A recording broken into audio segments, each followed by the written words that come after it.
शरद पवार की उस चुप्पी के पीछे क्या चल रहा है?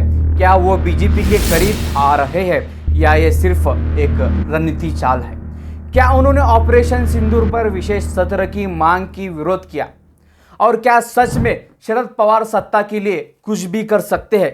नमस्कार, मैं समीर आबादी राजे और आप देख रहे हैं सोलापुर की जंग। 1967 में एक 27 साल का युवक पहली बार महाराष्ट्र की राजनीति में सामने आता है और अगले कुछ दशकों में वो बनता है भारतीय राजनीति का शेर, शरद पवार। राजनीति का मतलब ही होता है संभावना का खेल, और इस खेल में शरद पवार को मास्टर कहा जाए तो गलत नहीं होगा। आज भी उनकी भूमिका बिल्कुल अस्पष्ट है। कभी वो कांग्रेस के साथ दिखते हैं तो कभी उनके बयान बीजेपी को फायदा पहुंचाते हैं।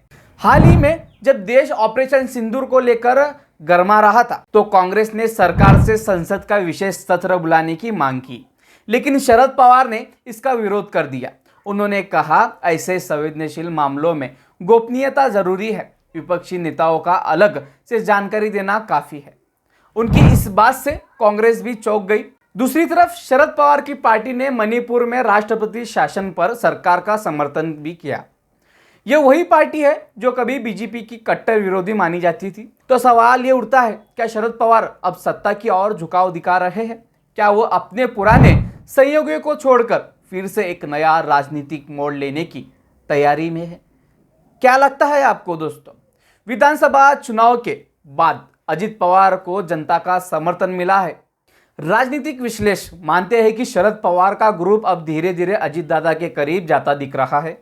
यहां तक कि जयंत पाटिल जैसे पुराने सहयोगी भी धीरे धीरे दूसरी तरफ खिसकते दिख रहे हैं।